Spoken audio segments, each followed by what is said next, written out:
أعوذ بالله من الشيطان الرجيم بسم الله الرحمن الرحيم والصلاة والسلام على محمد وعلى آله وصحبه وسلم. So I think a few of you guys know me. My name is Ahsen Nadeem, for those of you who don't. I currently run the MAPS youth program at the masjid. Been running that for about 7 to 8 years or so. Unfortunately, because of the pandemic, we've had to take a little bit of a break, but hopefully to get started again. And then before that, I was actually very involved with the MSA at the University of Washington, served as a president for 2 years. And it's an organization that's always been very close to my heart. So I'm always really happy to come back, talk to you guys, but more importantly, listen to all the exciting new things that you guys are doing. You guys are our future leaders. So I want to see what you guys have been up to. In my youth group, we often have discussions, and that's what I'd like for this to be an opportunity where we can sit down and just have a candid talk about leadership. I ask that everyone respect each other's views, even if someone may say something that's not up to your standards or your understanding of Islam or what Islamic is. I do want there to be a baseline level of respect that we engage in when we're talking about some of these topics. So just kind of right off the bat, this idea of leadership. What does leadership mean to you guys? What are some examples of good leadership qualities? What are some examples of poor leadership qualities that you may have come across, you may have exhibited yourselves that you kind of look back on and wish you hadn't?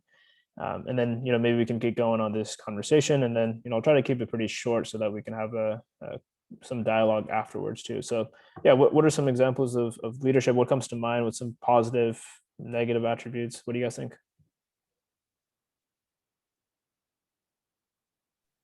Compassion. Okay, that's pretty good. What else? Being open to everyone's opinions. Yeah, that's pretty good. We'll get to that, inshallah. I think the first thing I think of is like, you shouldn't be like, there's that hadith where like you don't.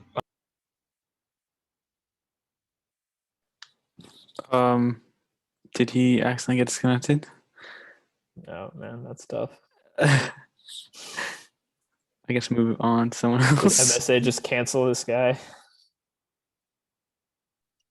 I'm not sure there's like one word for this, but like trusting others to like help you, and then also having people trust you. Yeah. Trust is something that's very important. Giving and receiving, absolutely. Yeah, Okay. I was going to say you have to be smart, like emotional intelligence. Absolutely. Yeah, you need to be mature in order to get into positions of leadership. Absolutely. Maybe one more. I think also being open to feedback. Improvement. Yeah, absolutely. Being able to grow as an individual. You haven't really reached the summit if you have a certain leadership position, but making sure that you're on this path of self-improvement. So that's something that I'd like to touch on as well. One thing that I will advise you guys on, or actually three things when it comes to leadership. The first thing is connection. So it's really, really important for you guys to be connected with Rasulullah and the tradition of Islam. And the reason why this is so important is that, it's going to give you a proper framework through which to work. It's going to give you a proper framework through which to look at problems that you may be facing and develop the adequate solutions to address them. Sometimes as Muslims, we can have a defeatist mentality. We don't want to look into our tradition. We feel like it's outdated, but the reality is that our tradition is a living tradition. It speaks to us. If you look at the life of Rasulullah, if you read about his history, he has wisdom for many of the challenges that we're going through right now. And as leaders, it's going to be really important that we establish that foundation, that we are acting upon the guidance of Rasulullah. Many of the challenges, you think about environmentalism, right? Islam has something to say about that. That's based in our tradition. We're told that we're supposed to be vicegerents of this earth, that we're supposed to take care of this earth. The fact that, we have so much pollution that we can't see the stars, that's a travesty. As Muslims, as a faith-based tradition, that's a travesty. These are creations of Allah subhanahu wa ta'ala. They're supposed to inspire faith within the individuals who take time to reflect upon it. And if we can't see the stars, we can't see animals, because we're leading to mass extinction of various different species. That's a big problem. And there's a beautiful story about the conquest of Mecca, where Rasulullah is leading an army of 10,000 strong to take back his home city. And this is after years upon years of persecution, of being driven from his home city. The Muslims are finally going back to take it back. And what happens is that they find a dog, a mother who is taking care of her pups. And according to many of the schools of fiqh, there are aspects of dogs that are considered filthy. It's najis. And yet the fact that it was a mother taking care of her puppies, her children, the entire Rasulullah actually told the entire army to divert, actually to make sure that they didn't disturb that dog and her children. And he actually put someone in charge of making sure that the army wouldn't disturb them, right? So it's a beautiful story about how even during the time of Rasulullah, we were taking care of animals, we were taking care of our society. Treating others fairly, a big hot button issue nowadays is treating women fairly. Rasulullah never hit any of his wives. This is something that's very important for us to understand. We talk about domestic violence, domestic abuse. Our prophet, who we consider, especially for the men here, who is more manly than Prophet Muhammad Sallallahu Alaihi Wasallam, right? Sometimes we have this unfortunate understanding that to be manly means that you need to be able to strike people or be tough. But Rasulullah was tough. He was incredibly courageous, but he never hit any of his wives. His wives report that when he was in the household, he would be in the service of his family. He would be cleaning, he would be cooking. The only time that you couldn't reach him was when he was in prayer. Then he was fully devoted to Allah subhanahu wa ta'ala. But aside from that, he was in the service of his family. When we talk about the idea of women during that Jahili period, daughters were buried alive because they were thought to be as burdens to their families.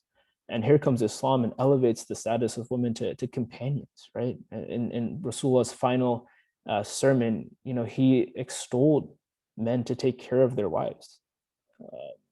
There's a beautiful story. You all have heard about the hadith or the saying that heaven lies at the feet of the mother. But there's this beautiful story of a Bedouin man who was going on Hajj. This is after the time of Rasulullah. And a companion, Abdullah ibn Umar, was seeing this. And this man was actually carrying his mother on his back while he was going on Hajj.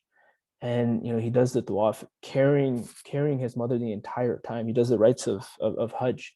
And I haven't had the blessing of being able to go to Mecca yet, but I'm sure you guys know that's very hot there, right? It's very difficult to walk around, let alone carry your mother on your back while you're doing all the rites of Hajj.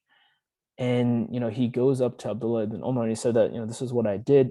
Have I fulfilled the rights of my mother?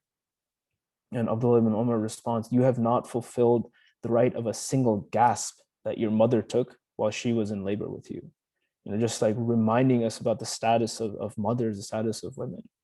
If you another issue that many of us have been trying to grapple with is racism, especially anti-Black racism in this country, and we know historically and even presently, the dehumanization of Black Americans is rampant, either from a personal perspective, whether it's physically, emotionally, or from a systemic lens, right? With from a political standpoint, economic standpoint, the prison industrial complex itself. And yet Rasulullah, again, in his final sermon, extolled us. He told us, no one is better than anyone else just based on these physical attributes. But at the end of the day, it's all about piety. No, white individual is better than a Black individual and vice versa. No Arab is superior to a non-Arab and vice versa, except in piety. And we, especially since we still are in Black History Month, we have to remember the nobility of our Black brothers and sisters, especially the Sahaba, especially the companions of Prophet Muhammad Sallallahu Alaihi Wasallam. We all know about the story of Bilal radiallahu anhu, who in the most difficult, trying of times stood firm in his faith. Even though he was tortured, even though he was going through extreme challenges, he didn't give up. An-Najashi, the Abyssinian king, was willing to give refuge to the early Muslims who had nowhere else to turn to. He gave them a safe place to practice their faith. We talk about Ayman or Baraka. She was the first woman to hold Rasulullah when he was born. And she knew him up until he died. She actually knew him from the moment he was born until he died. He would refer to her as his mother after his mother. Right? The first martyr in Islam, who was that? Sumayya, right? An individual who would not give in. And today is an interesting day. Today is an anniversary. Anyone know what it's an anniversary of? Malcolm X. Malcolm X's assassination, right? So we talk about Sumayya, who's the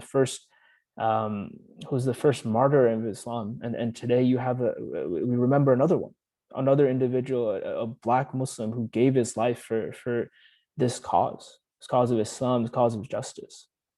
So the point that I'm trying to make is that Islam is a solution for a lot of these ailments.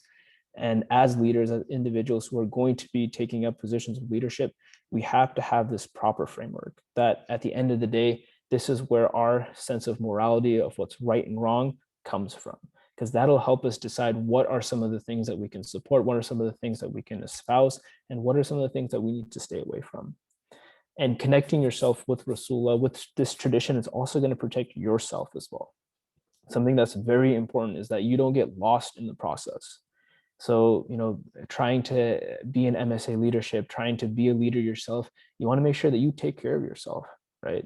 If you are going out and doing a lot of dawah and you're putting on events, but you're not praying or you don't have a strong connection with the Quran, you need to ground yourself in the fact that you need to protect yourself first, right? There's a reason why, if there's turbulence or something goes wrong in a plane, the masks come down. What do they tell you?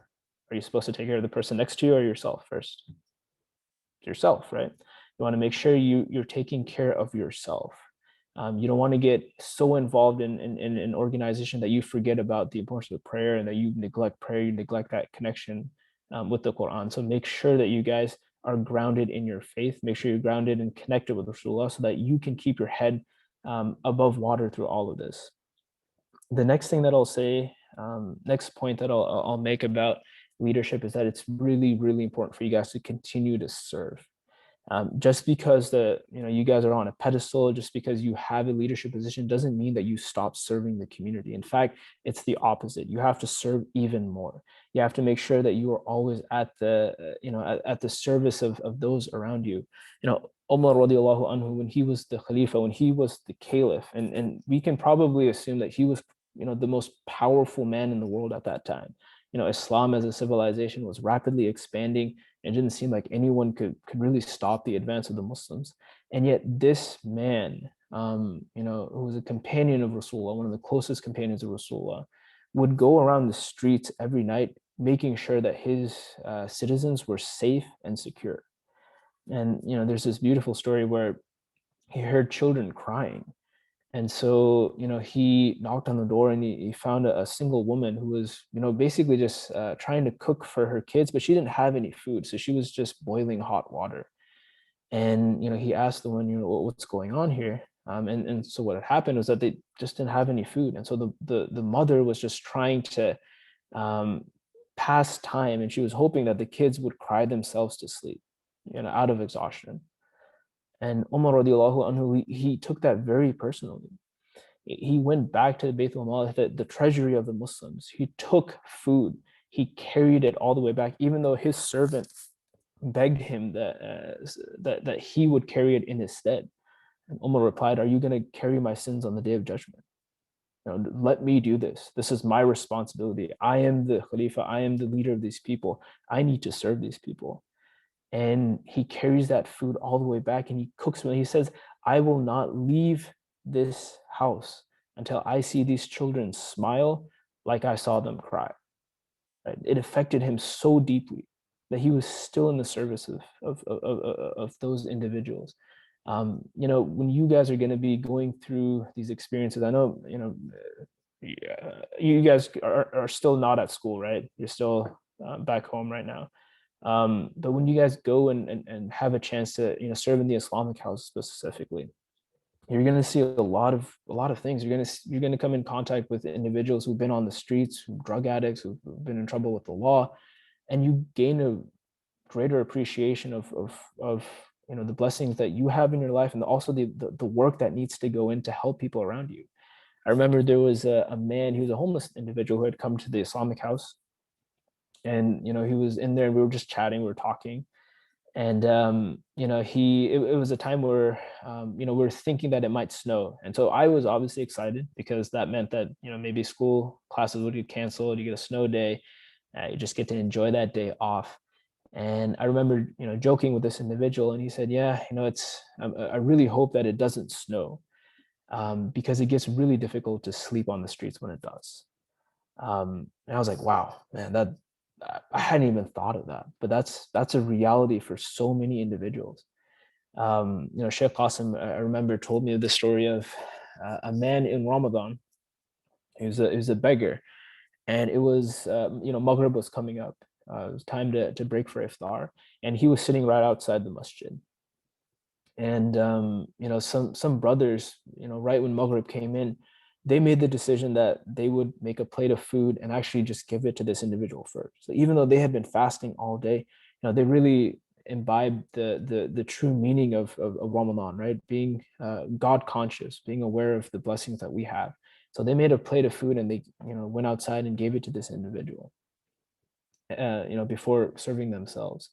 And later on, Sheikh Qasim came by the masjid, and you know, he saw this man sitting down. So he decided to sit down with him and just talk, see how he was doing.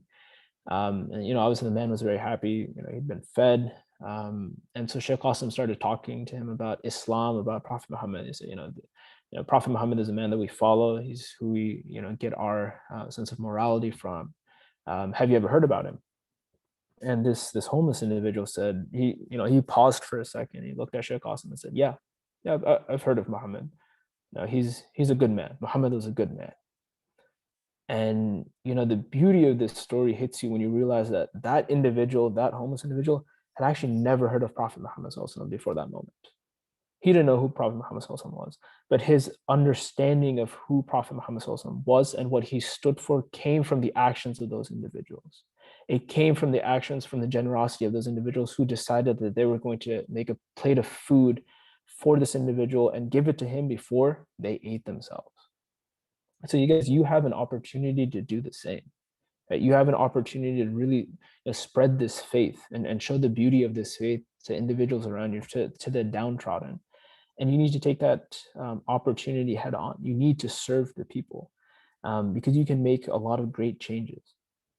And then the last point that I'll make is detach the idea of leadership from fame and accolades. And I know that, you know, everyone loves social media, everyone loves to be on there. And I realize the individuals who kind of tell you not to get into social media too much are old uncles who don't have a lot of social media clout. And in this situation, that's kind of true. A lot of my youth group kids have joked that I am an uncle. And since I celebrated my 30th birthday recently, I think that's fully justified. I also do not have a lot of social media clout, but hear me out, because I think there's some truth to this. You guys, being in a position of leadership doesn't mean that you just go out and tell everyone about it, that you just go out and you know, blast it all over social media. And leadership isn't about always posting the most controversial stance on a social media topic, and trying to get a lot of people to follow you.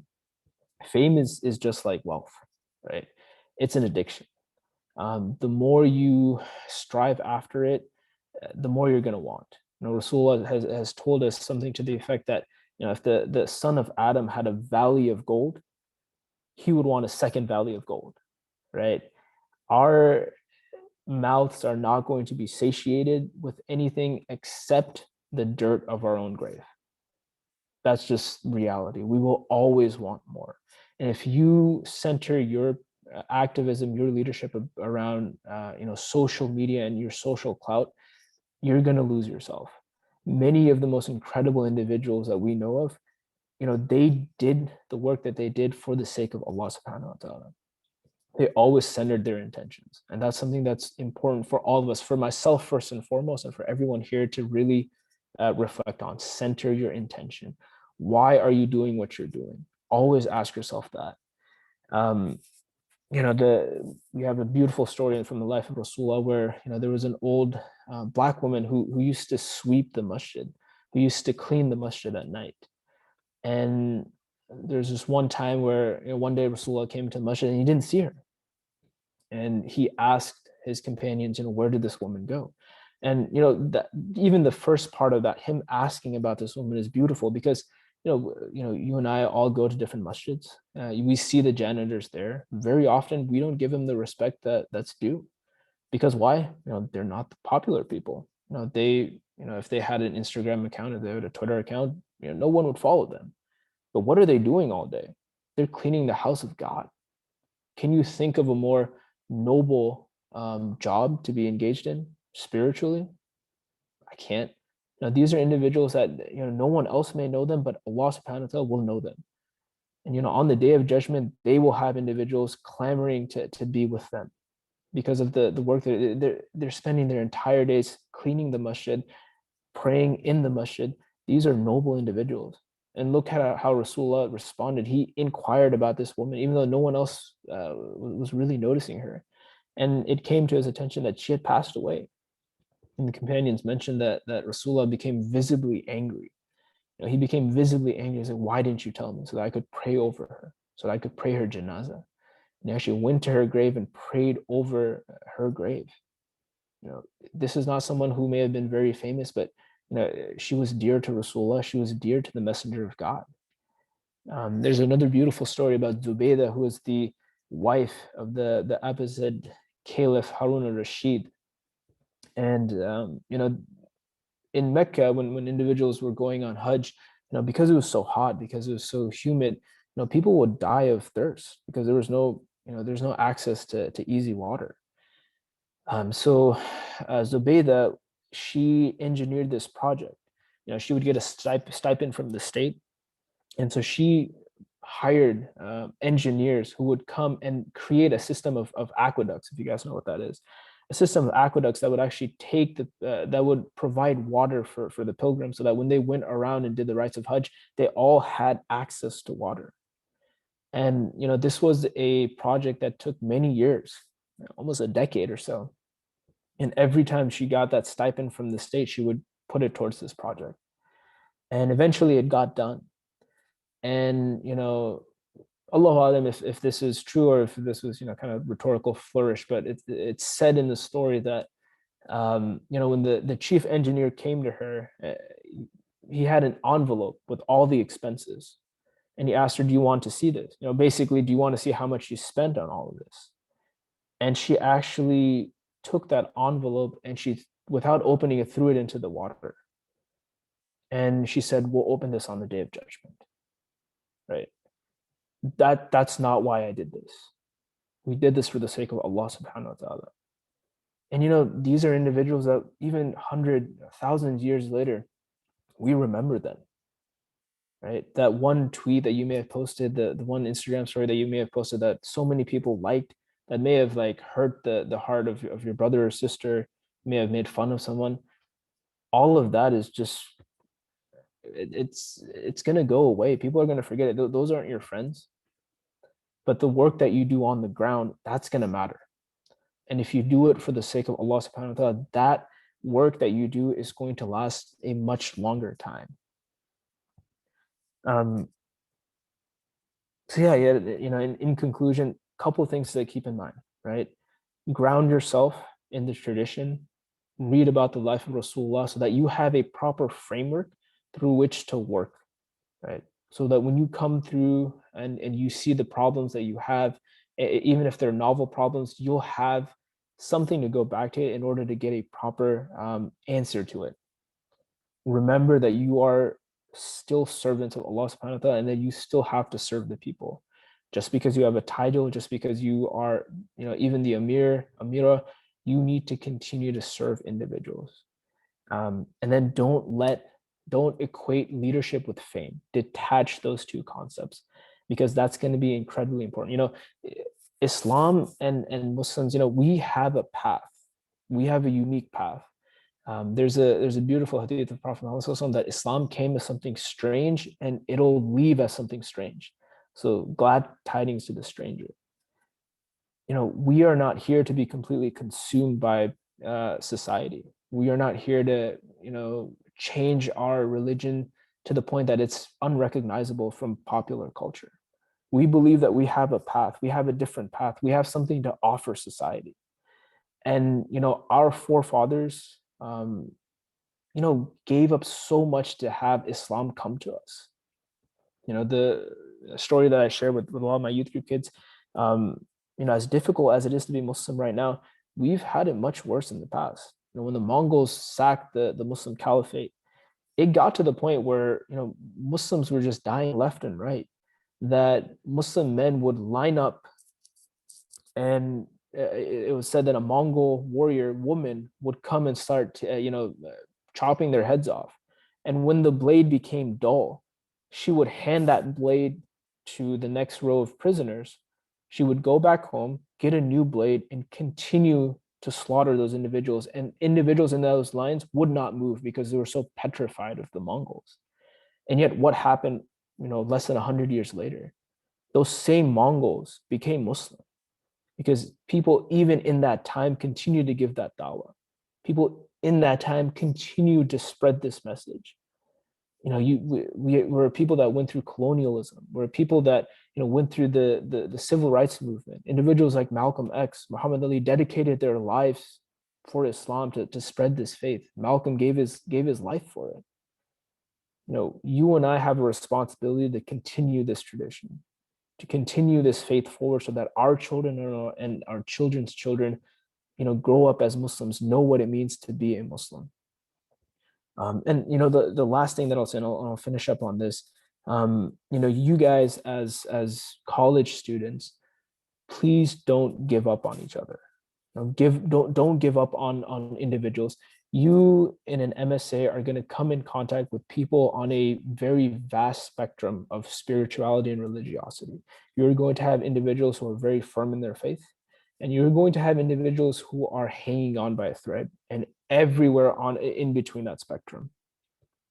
You guys are way too young to start giving up on individuals. You know, this idea of cancel culture, it doesn't exist in our tradition, right? We try, whatever it takes, we will try to get people on the right path. And it takes a while. You know, Umar radiallahu anhu, before he became Muslim, what was he about to do? He was about to kill Rasulullah. Can you think of a worse deed than to kill the beloved of Allah subhanahu wa ta'ala? He was on his way to kill Rasulullah, and a few verses of Quran changed his heart, and now he's buried right next to Rasulullah. You know, people change. Don't give up on each other. Remember that leadership, ground yourself with Rasulullah, make sure that you guys continue to serve, you know, purify your intentions, and don't give up on each other. And inshallah, you guys will have a lot of reward, a lot of benefit. And you know, individuals like me, we're looking to you to lead this next generation forward. So, you know, I'm really excited to you know, learn from you guys. I'm excited to hear the projects that you have going on. You know, if there was anything beneficial from this, inshallah, it was from Allah subhanahu wa ta'ala. If I made any mistake, if I hurt anyone's feelings, I ask for your forgiveness. That's all from me. If you guys have any questions, happy to take it, but I think we have maybe 10 minutes left before this is over. But Jazakallah khair. Assalamu alaikum. Inshallah, we have till 2:05. But we can take it for questions and discussions. Sure.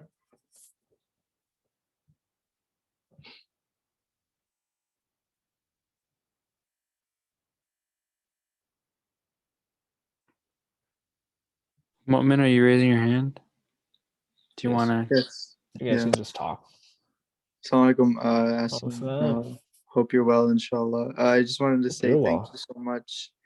Alhamdulillah, I'm doing it. I just want to say thank you so much for the wonderful talk. It was just good to hear all of these reminders. And we are very lucky to have you in our community as a leader. and as an example of good leadership here. So thank you so much. Following your guys' lead. I keep telling you guys, I'm inspired by the work that you're doing. So keep doing your work, mashallah.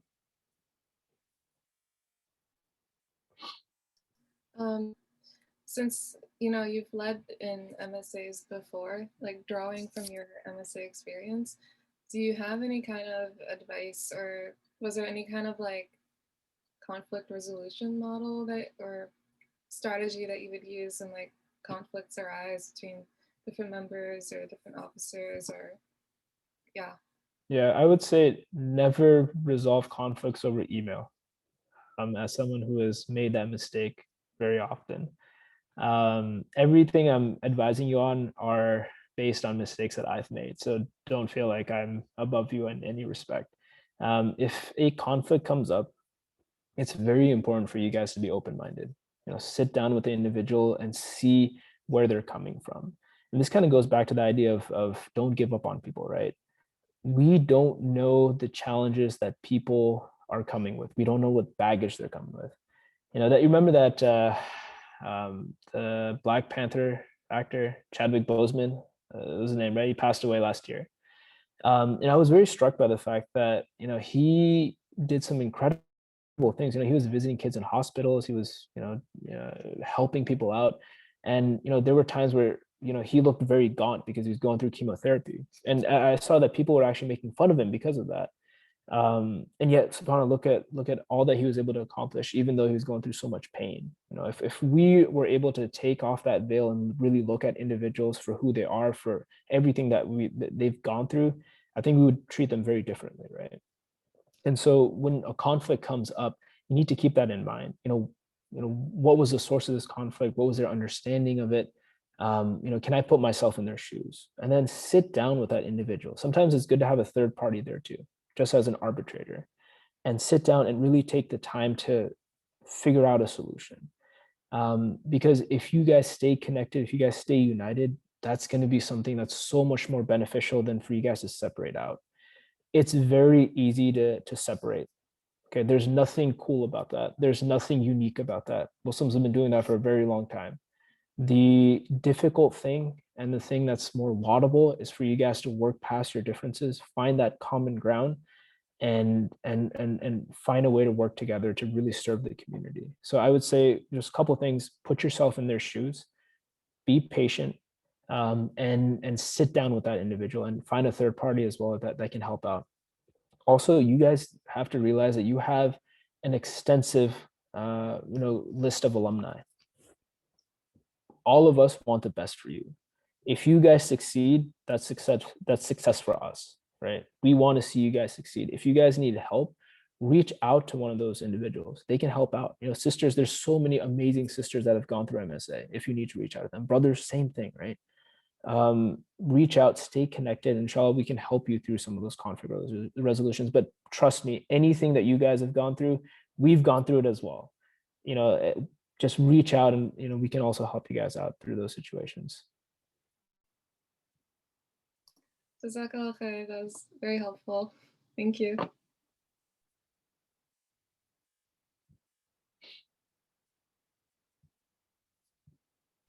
When it comes to making people feel more welcome in MSAs or other organizations, we were talking in the allyship workshop about how sometimes it's hard for our Black brothers and sisters to feel welcome in an MSA. Yeah. Do you have any recommendations on how you can make people feel more welcome if you're not coming from the same background as them? Yeah, I mean, a lot of making sure people feel welcome kind of happens on a one-on-one basis, right? So those in leadership, especially the president, the vice president, and honestly everyone, really need to take time out and sit down with those individual brothers and sisters. If you find someone that's sitting by themselves, instead of going to your group of friends, go sit down with that individual. Take them out for lunch. Every Friday, I kid you not, before you guys, there was a huge craze of frozen yogurt. I don't know if anyone knows about this anymore, but there were frozen yogurt places all over the Ave. And I kid you not, the Muslims were the ones that kept them in business, because come summer, come winter, every Friday, the guys would all go over and get some froyo. And it didn't matter who you were, where you came from, everyone was invited. And we let everyone know, hey, send a text message out. We're going to go and have some, it's been boba shops. Okay, shoot. But, we would go out and we just tell everyone, come and hang out with us. And, I took it as a personal responsibility to talk to the individuals who no one else was talking to. If they didn't feel comfortable, if they felt like kind of an outsider, we made sure to reach out to those individuals and make them feel welcome. And not only that, we wanted them to also, serve on leadership committees, right? So, we had a really diverse leadership committee. It wasn't just one group of friends. It wasn't just a bunch of Desis. It wasn't just a bunch of Arabs. It was people from all different backgrounds. We had converts on there. And a really good way of showing that you're committed to serving all people of all different races is for that to be reflected in the leadership. So encourage people to partake in the groups, but also just again on a one-on-one basis. You can see, you have two eyes, you have the senses, right? You can see the individuals who no one else is talking to. Go and talk to them, make them feel welcome. That's gonna again be a lot more beneficial for you than for you to just go and hang out with your friends, your group of friends, your clique of friends, and cause them to be feel left out.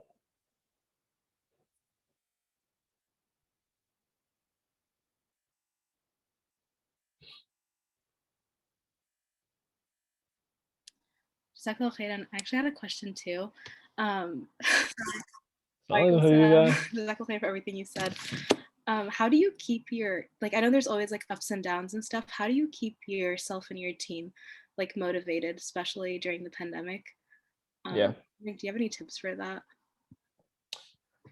Yeah, that's a good point. When I was running the MSA, I always tried to appreciate everything that my team was doing, because they really do a lot. A lot of the time, the president, the vice president can kind of get the fame and the accolades, but it's really the people that are working with you, including the general members that really get the job done. You want to make sure that you recognize everyone's efforts. You can still do that in a pandemic too. Send a nice message out to someone. If you see that they've been working hard, reach out to them. If you see that someone isn't responding back to your emails, your texts, reach out to them privately and see what's up. Are you okay? I'm worried about you. Is there anything I can do to help you out? When you guys get back together, bring food for each other, right? Once the pandemic is over, make food. We would always, I laugh at the boba joke, but we actually would have bubble tea as well. Once in a while I'd bring some food in, donuts, bubble tea.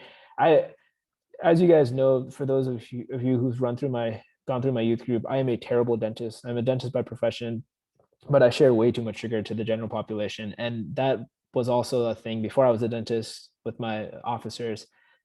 Just make everyone feel appreciated because they deserve it. And you, as a, especially for those of you who are thinking about being an Amira, have to understand that you basically are a human punching bag, right? It's sad, but it's true. You're going to get assaulted from every individual, and you just have to take it. You have to be patient. You have to kind of take it and really make sure that the individuals around you feel well.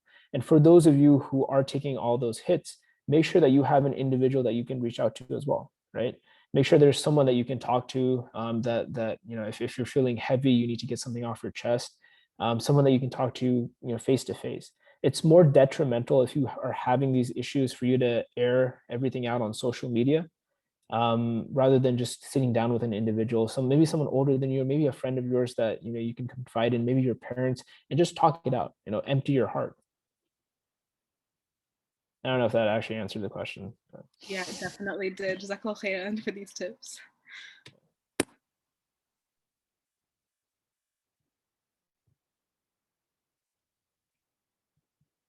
Ahsen, what's your favorite candy? Oh, this is a tough one.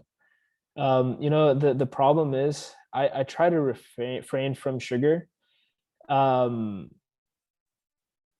Friday, and then whatever I find in the checkout aisle, I just grab. So I really have poor dietary habits, so my wife can attest to. But I would say Butterfinger. Butterfingers. Can't go wrong with Butterfinger. If someone were to tell me that Butterfinger was haram, I would be devastated. Please don't tell me that. Hey, Ryan, how's it going, buddy? He can't hear you. How buddy? How's it going? Alaikum. How's your trip Good, to how are Turkey? you? Alhamdulillah, it's going good so far. Are you in Turkey? Yeah. You guys are in Turkey right now? That's amazing. Yeah. Where was the invite? No, we're Yeah, in bro. Seattle Why you right saying now. that? We're in Seattle. That's what I figured. All right, I have to go back. All right. See you, Ahsen. Oh, buddy. Sorry about that, guys.